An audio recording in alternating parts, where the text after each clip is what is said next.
Le langage du mort assumé, la langue de Babylone.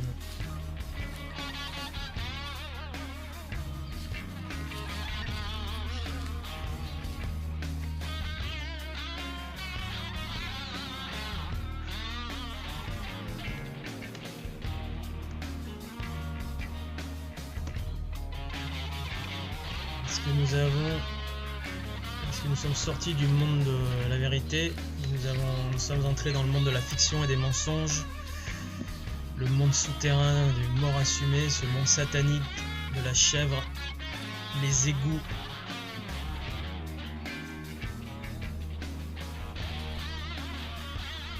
Avons-nous quitté la protection de l'office du Christ?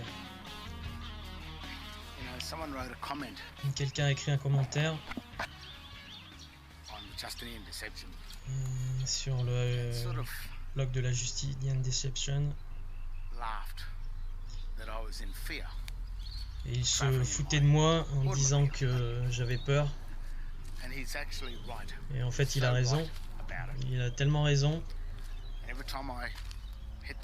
car chaque fois que je prends la route, prends les chemins publics et que je voyage dans mon automobile, je vis dans la peur. Mais il n'y a aucune question, ça c'est sûr. Tous ceux qui se battent contre la corruption, spécifiquement le niveau de corruption énorme de cette société, qui va à travers l'église, tous ceux qui ne vivent pas dans la peur seraient fous en fait. Donc j'admets ouvertement que quand je prends ma voiture ou mon vélo ou ma moto, j'ai toujours peur de me faire arrêter et de me faire enlever quelque chose que j'ai travaillé dur pour obtenir, qu'on me le mette en fourrière et qu'ensuite on me mette des amendes ou on me demande de payer des dettes. C'est du racket. Ils pensent qu'on leur doivent de l'argent, ils crèment la dette comme ils veulent, comme ça. David Bolton était un officier de police à la retraite, et un bon officier de police, hein.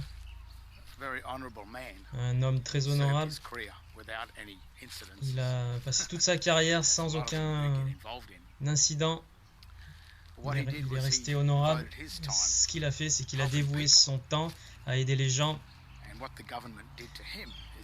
Ce que le gouvernement a fait, c'est qu'ils lui ont mis une dette de 300 000 $ sur le dos pour simplement avoir aidé des gens contre le système, hein. Donc il avait tout payé, sa maison, son crédit, les services publics, ses factures, mais le gouvernement n'aimait pas ce qu'il faisait d'aider les gens. Donc ils lui ont mis une dette de 300 000 $ australiens sur le dos. Et ce que ses amis ont fait, ce qui est très honorable de la part de ses amis, tous ses voisins se sont réunis et ils ont réuni 300 000 $ et ont racheté sa maison au gouvernement afin que David puisse vivre sa retraite jusqu'à la fin de sa vie dans sa maison. Donc c'est eux qui détiennent la maison, mais ils se sont tous mis d'accord pour lui laisser la maison. Ce que le gouvernement fait à travers cette fraude et ce racket, ils ont créé cette dette de 300 000 $ comme ça, parce qu'il s'est battu contre la corruption du gouvernement et a posé des questions. En plus, il était un officier de police. Et les recherches qu'il a trouvées, il a trouvé des choses extraordinaires, dont un cas en particulier. Moi, j'étais là pendant son procès et le magistrat a demandé au procureur de se taire parce qu'il était en train d'exposer la fraude. Si le procureur n'enlevait pas sa plainte, Ça leur aurait mis un précédent en place pour toujours, et tout le monde aurait eu le droit de l'utiliser. Donc le magistrat était très intelligent en fermant l'affaire, en demandant au procureur de se retirer sur ce cas-là. Magistrat, c'est une entreprise étrangère, une entité étrangère. La corruption dans cette société fait très très peur, hein. C'est incroyable, et le truc qui est le plus fou, c'est que cette société opère sous Babylone, une société également morte, mais les gens ne connaissent pas la langue de l'anglais commun, la common law, les lois du droit coutumier et de l'administration de Rome. Le langage de Babylone, c'est l'administration de Rome. C'est une grammaire débasée du latin, une corruption de l'anglais écrit et du texte latin. Et ça l'opère de façon dans un système occulte, caché, mais qu'on voit en plein jour en fait. On s'en aperçoit pas. Et ces tombes, ce cimetière est l'exemple parfait pour vous illustrer la chose. Donc je vais vous faire le tour du propriétaire et je vais vous montrer la langue de Babylone, qu'elle est vraiment partout, mais que vous ne faites pas attention en fait, qu'on fait pas attention. C'est sur cette tombe, c'est partout. Tout sur cette tombe signifie que cette personne est morte à la naissance et a vécu toute sa vie au purgatoire, ou une espèce de monde alternatif des morts. Et ces signes, c'est pas de l'anglais, c'est la langue de Babylone. Et ces signes confirment que cet homme, John Gérard Boland, c'est pas son nom, Boland. Son nom, c'est John Gérard, de la famille Boland. Ça, c'est pour confirmer que John Gérard de la famille Boland a vécu sa vie dans le purgatoire, chez les morts, jusqu'à temps que son corps expire et qu'il repose en paix. Et ce langage ici, sur cette tombe, c'est la langue qu'il pensait qu'il pouvait lire. Et vous pensez que vous savez le lire aussi. Et ce langage, cette langue, on la trouve partout dans la ville, partout dans le monde. City est une abréviation de la City de London, mais c'est du babylonien. C'est une langue pour parler aux morts.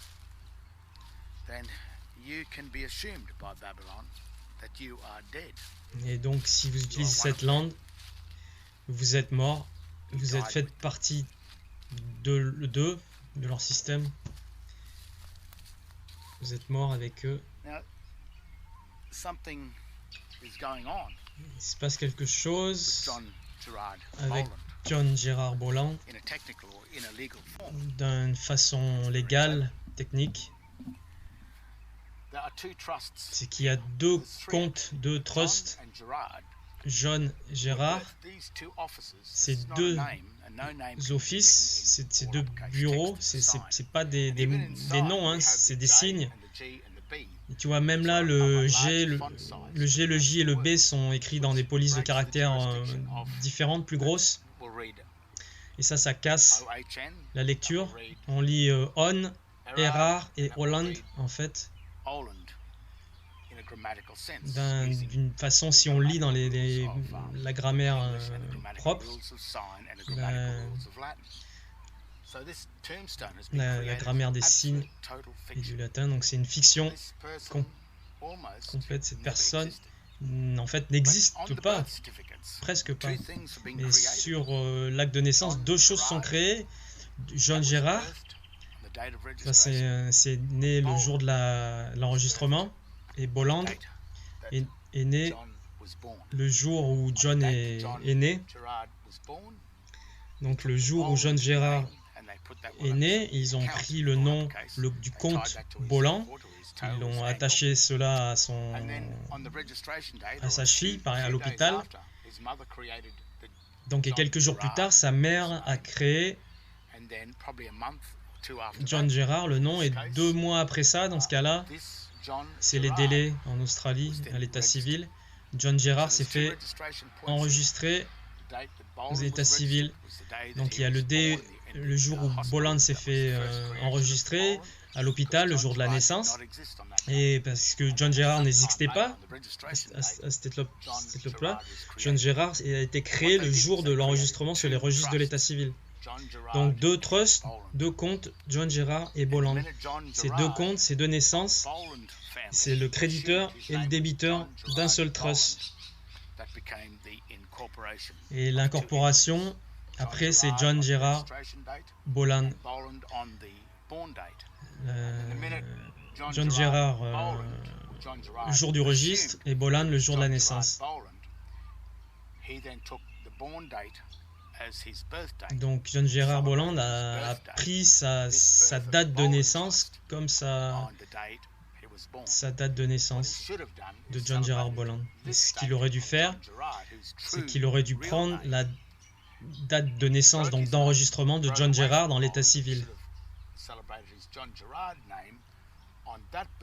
Donc sur ce jour de son anniversaire, qui est le jour de naissance de John Gerard, à l'enregistrement sur les registres de l'État, quelques jours après la naissance, cette tombe signifie la mort de l'incorporation John Gerard Boland.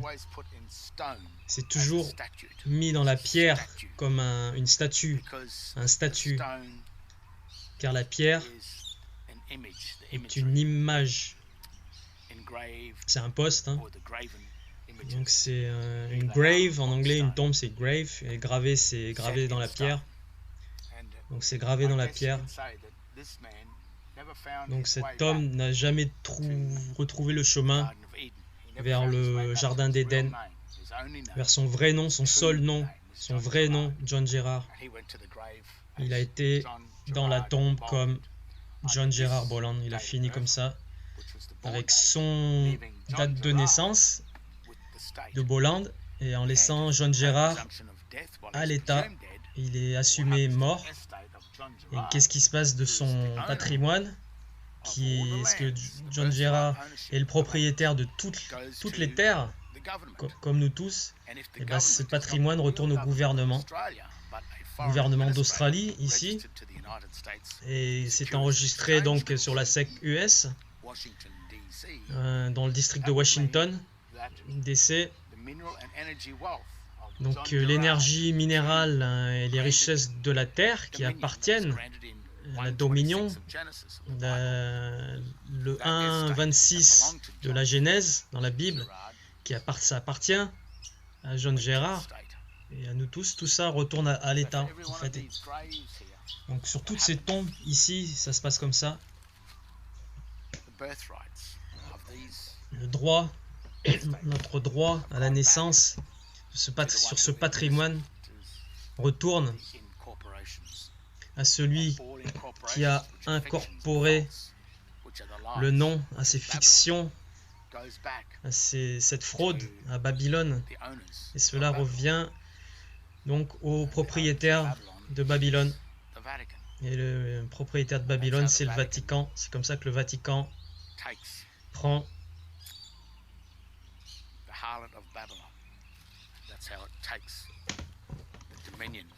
la dominion et le patrimoine de nous tous les gens dans le monde.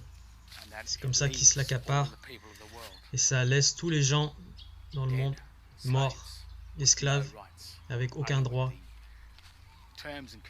simplement avec les termes et les conditions générales de vente, les privilèges et les statuts écrits dans la pierre, gravés dans la pierre.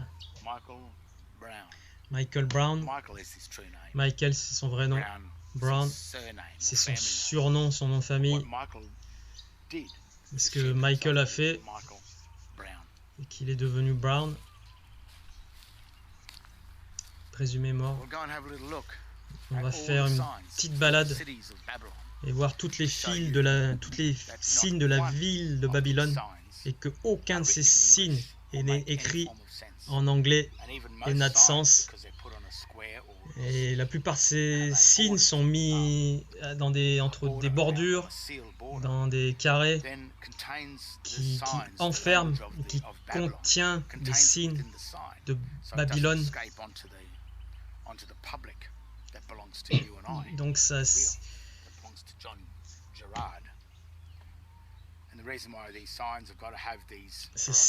signes qui sont dans un signe sur une plaque, sur un plan, c'est pour les séparer de la terre, pour ils se protègent du retour de bâton, de la fraude. Ça les sépare. Cela nous empêche de les poursuivre légalement, en fait. C'est retiré de la surface de la terre, donc c'est la loi de l'eau, l'amirauté, qui inonde la terre, parce que Babylone opère dans l'amirauté, le droit maritime, l'eau, et ces corporations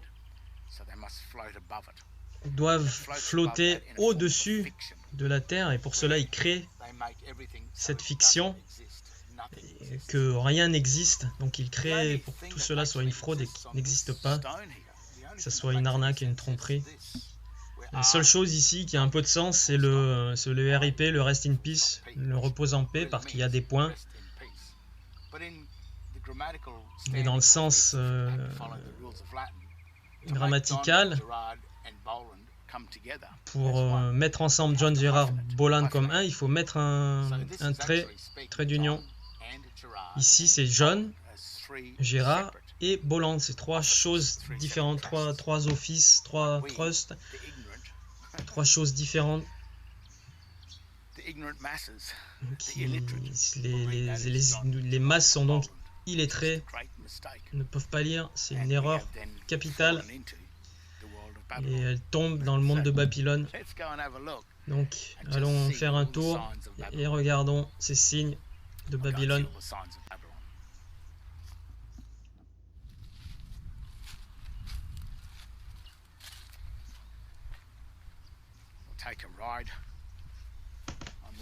On va faire un tour.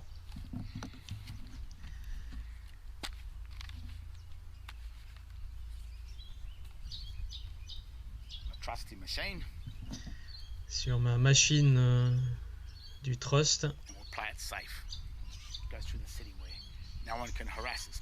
Personne ne peut nous harceler parce que ce vélo est enregistré avec cette entité étrangère qui a été achetée avec leur argent, mais en dehors du système. Il n'y a pas d'enregistrement par rapport à eux. Et ce que j'ai fait, et tout équipement que j'achète avec leur argent, c'est du script, scripture militaire, les titres militaires, les billets militaires, l'argent. Je les enregistre avec l'état civil, en fait, pour identification. Ici et dans le Queensland, attaché avec l'acte de naissance qui identifie le trust. Donc si quelque chose se passe et qu'il y a des preuves, ça a été identifié, on peut l'identifier d'une certaine façon. C'est le mien, donc allons faire un tour. Le premier signe, c'est celui-ci. On assume que cela est la mairie de la ville de Cairns. Mais si vous pouvez lire ce langage des signes, en fait c'est Cairns City et Council. Et ce langage a été perfectionné par Walt Disney dans le document écrit par Sarah Whitty sur le texte illustratif. C'est un manuel pour écrire les bandes dessinées, la satire, la fiction. Et les pictures c'est dessin en anglais, donc c'est la juridiction du dessin, des dessins animés, du cartoon. Donc c'est des fictions. Tout ce qui est dans les bandes dessinées, dans les dessins, a aucune juridiction, ce n'est pas des faits. Donc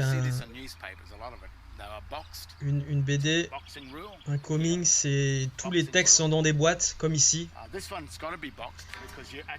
Et il faut, là, celle-là, elle doit avoir des box, parce que là, c'est écrit en anglais correctement, sauf qu'en dessous, c'est en capital, par ordre du chef exécutif de l'officier. Ça, c'est l'écriture de Donald Duck. C'est l'écriture de Walt Disney, qu'un Walt Disney a créé. La satire des bandes dessinées, des BD, c'est comique, c'est une blague, c'est une fiction, et une fiction ne peut pas être un fait. Et donc tout BD, tout dessin, ce qui se passe dans le royaume, ne peut jamais être un fait. On peut pas légalement, on peut pas les poursuivre.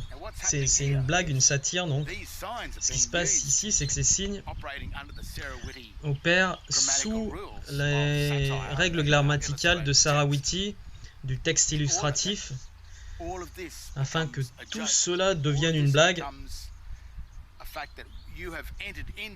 Le fait que vous êtes rentré dans le monde de la bande dessinée, que tu crois que donc c'est vrai, et le moment où tu réalises que c'est pas vrai, tu peux pas les poursuivre légalement parce que tu es entré dans ce royaume de la satire et de la fiction, la bande dessinée, le monde de la ville de Sarah Whitty et de Walt Disney. C'est pour ça qu'il a eu beaucoup à faire de mettre cela en place, et ça a aidé à mettre en place les billets à ordre et donc les billets de banque. Tous les documents bancaires ressemblent à des fictions, à des bandes dessinées en fait. Donc on pense que c'est officiel, mais ça opère sous les règles grammaticales de Disney. Ici on voit que c'est un signe, on a Cairns City Council, donc la mairie, la ville de Cairns, mais en fait c'est 3 mots, Cairns City Council, et là on a le cimetière de Cairns, mais c'est parce que c'est tout mis en italique. Le mot italique veut dire que le mot est enlevé du texte en fait. On participe pas. Donc tout ce qui est souligné aussi, fait comme l'italique, c'est enlevé du document principal. Donc ça c'est de l'anglais, mais c'est tout mis en italique. Donc en fait c'est comme si c'était pas là. Et à la fin, on voit que c'est en capital. On a plusieurs mots, by. Donc ça signifie rien quoi. Et il n'y a pas le nom d'ailleurs qui apparaît de l'officier chef exécutif. Donc il n'y a aucune autorisation, aucune signature, c'est pas valide. Donc ça c'est le premier signe. On va en voir d'autres. On va voir les signes qu'il y a sur la route, le code de la route, pour vous montrer vraiment le texte babylonien, ce que c'est, à quoi ça ressemble. C'est Babylone qui parle aux Babyloniens. Es-tu un Babylonien, toi? Je veux pas dire qu'on doit désobéir aux signes hein, sur la route, code de la route. Hein. C'est fait pour nous protéger, pour mettre des règles, hein. Ça c'est sûr. Et spécifiquement, ils ont en charge de gérer les gens, d'administrer les gens et de les protéger quelque part. Donc on critique pas les règles de Babylone hein, à ce point-là. Mais c'est pour démontrer qu'elles sont écrites comme cela et qu'elles ne parlent seulement aux Babyloniens, mais pas à l'homme normal, quoi. L'homme normal n'est pas assujetti à tous ces signes.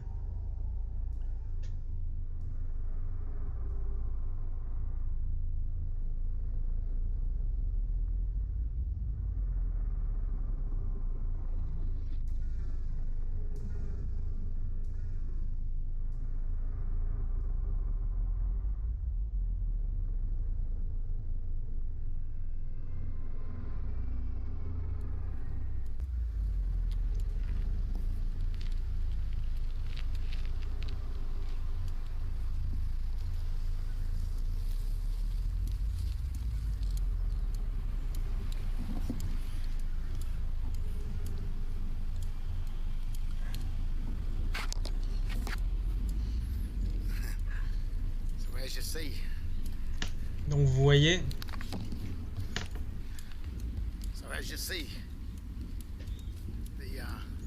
regardez bien, les signes sont partout. Le langage des signes, signe c'est un péché en anglais. Tous les noms des rues, comme si Babylone avait tout pris. Les francs-maçons aussi, ils administrent les signes et les symboles. Les francs-maçons sont une organisation internationale, c'est pas national. Ils ont pris le contrôle. Ça dérive de l'eau, de la mer, donc des corporations internationales, des entités internationales. L'amirauté, ils sont sans terre, ils ne peuvent pas avoir des terres. Ils sont obligés d'inonder et de subjuguer la terre par ces fictions. C'est comme je l'avais expliqué dans l'histoire des marges, dans une autre vidéo, qui ne fait pas partie du plan principal du texte. Les marges dans un document, c'est la partie administrative du document qui contrôle. C'est pour ça que le langage écrit dans la partie des marges n'est jamais écrit en anglais, toujours en italique ou dans des types de fonds différents, dans des codes différents, grammaticalement différents, parce que c'est un texte en marge, marginal, qui ne fait pas partie du document. Mais si tu ne sais pas lire cette grammaire, ces codes, s'ils usurpent et insèrent donc les règles de la marge dans le texte,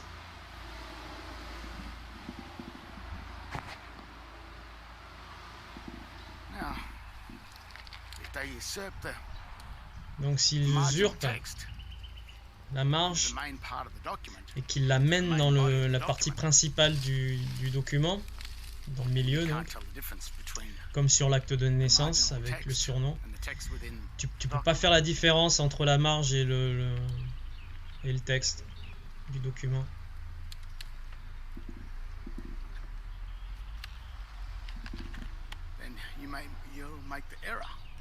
Donc tu vas commettre l'erreur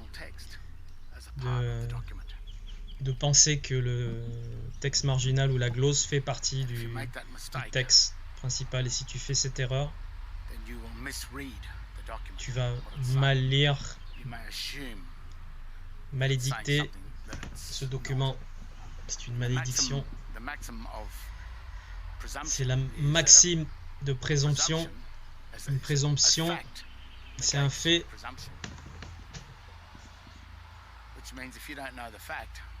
Donc ça veut dire si tu ne connais pas le fait, tu présumes. Et ça c'est la loi. Jusqu'au moment où le fait apparaît. Fact, c'est fait. Le truc c'est qu'avec les faits, un fait, si c'est ta propre stupidité, ta propre ignorance, que tu as assumé, que tu as fait la présomption, tu peux pas blâmer qui que ce soit d'autre légalement. C'est ce que Walt Disney a créé. Tu penses que le dessin animé est vrai, mais ces pictures, ces dessins, c'est les mêmes choses qu'ils utilisent ici sur les factures, sur les impôts locaux, tout ça. Mais c'est utilisé sous les règles grammaticales de la satire, de la fiction, comme Mickey Mouse et Donald Duck. Et si tu crois que ces factures et ces impôts existent, ben tu t'es fait arnaquer, t'es fou. Et quand tu réalises que ça n'existe pas, et que l'agence qui te demande de payer, et que cette agence croit que tu dois payer, alors l'ignorant, l'idiot, C'est l'agence qui essaye d'imposer de te faire payer, hein, par la force, par la peur.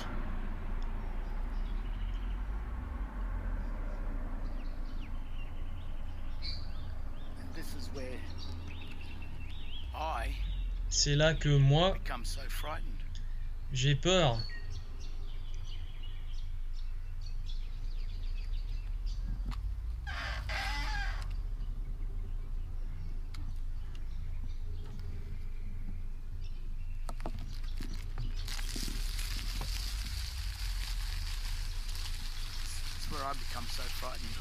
C'est pour ça que j'ai si peur des Babyloniens.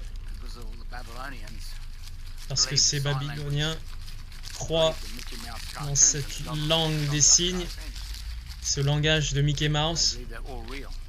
Ils pensent que c'est vrai et ils vont par la force m'imposer cette satire avec leurs armes. C'est eux les ignorants et c'est eux les criminels qui deviennent criminels et ignorants. Et quand on démontre cela au tribunal, toute cette fiction, ils n'aiment pas du tout. Hein. Bromley a fait de la prison pour cela, il a été battu, hein, mis en...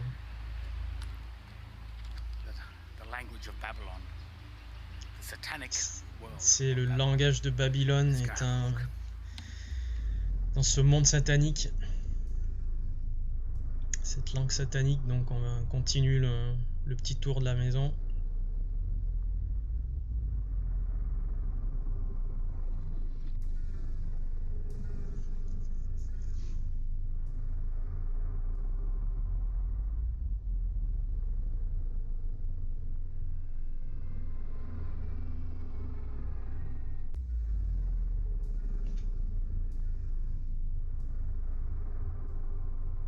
Bromley démontre vraiment bien le côté satanique du langage de Babylone.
Donc comme tu peux voir,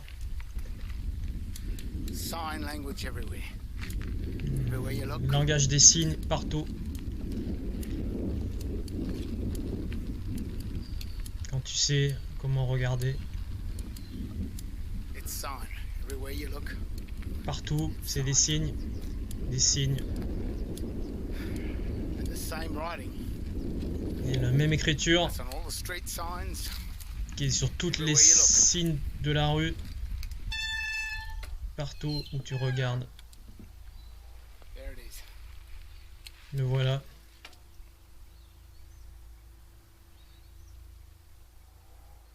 Le langage écrit Rome-Babylone n'a rien à voir avec l'anglais, et donc le français. Hein.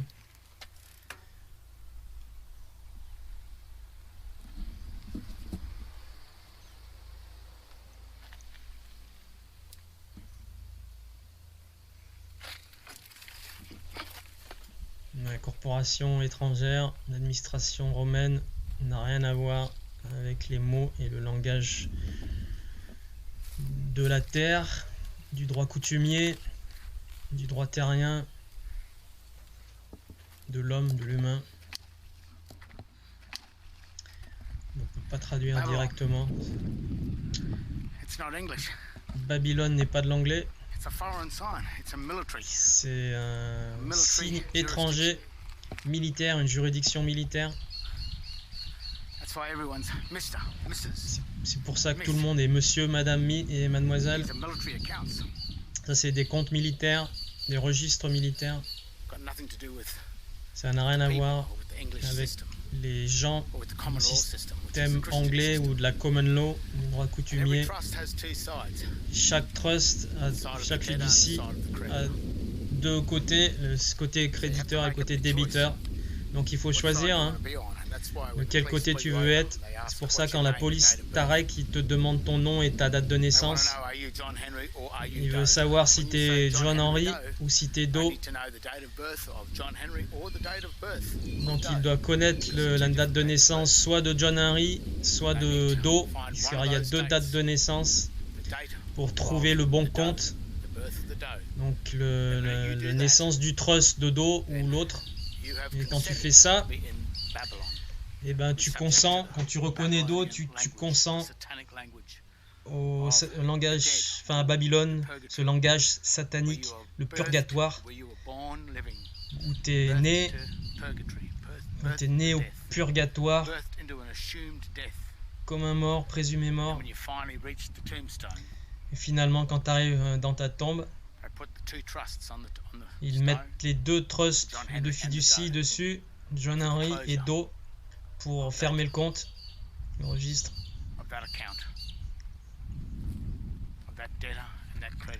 Ce débiteur, ce compte débiteur et ce compte créditeur. Ça, tout c'est Babylone, c'est satanisme.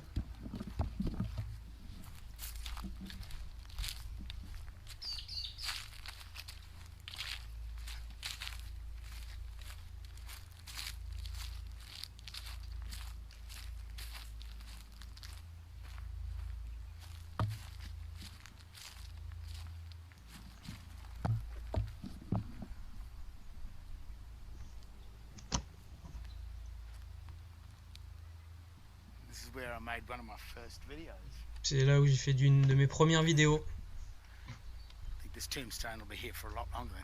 Cette tombe sera là bien plus longtemps que nous, car leur mort est enregistrée, gravée dans la pierre.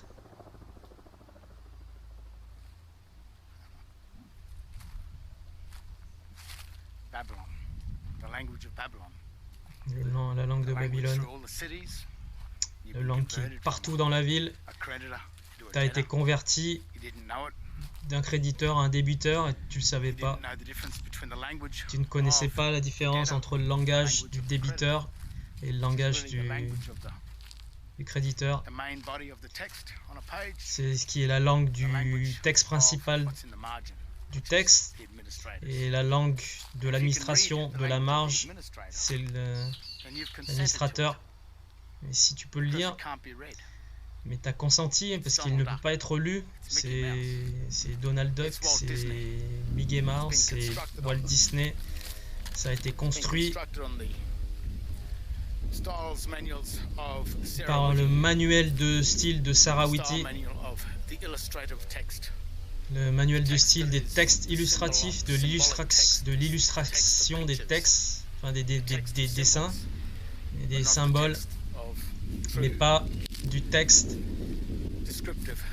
du vrai texte de l'écriture descriptive. C'est pas ça, c'est illustratif. Donc quand tu le lis et que tu penses que c'est de l'anglais ou du français, tu le mélanges avec l'anglais, donc c'est ta faute. C'est ta faute, il n'y a que toi que tu peux blâmer, c'est ton ignorance. Car Mickey Mouse et Donald Duck sont des fictions. Les factures, les impôts locaux sont des fictions.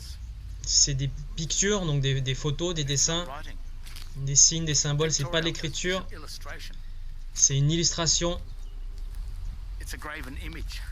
C'est une image engravée. C'est un texte symbolique, c'est pas de l'écrit, tout est une fraude. Mais toi, tu penses que c'est vrai. Et avant de prouver cette présomption, eh ben, ça va rester un fait. Cette présomption va être un fait. Mais une fois qu'on prouvera que c'est une fraude, eh ben, le fait va prendre le dessus. Ça va négationner cette présomption. Et là, il te reste rien. Il te reste rien que de comprendre que tu es un idiot d'avoir cru cela, que ces documents étaient vrais et réels.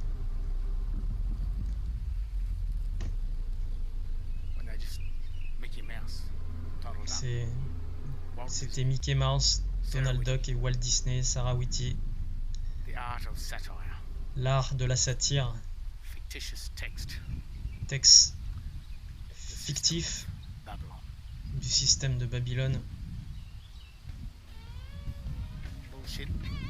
La merde en barre.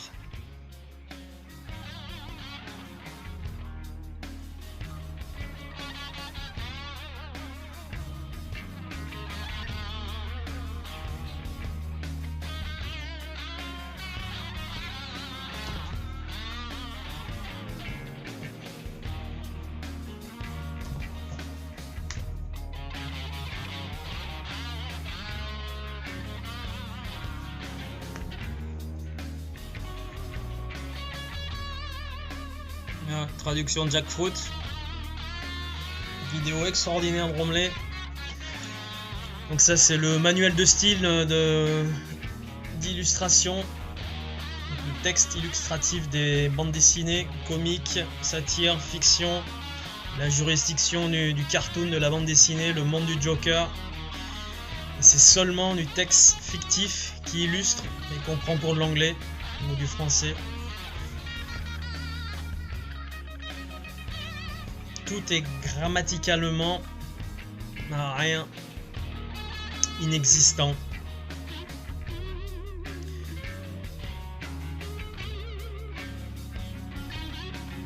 On ne peut pas te forcer à l'esclavage, cependant, on peut te tromper dans la servitude volontaire et assumer ton consentement tacite, la présomption que tu es d'accord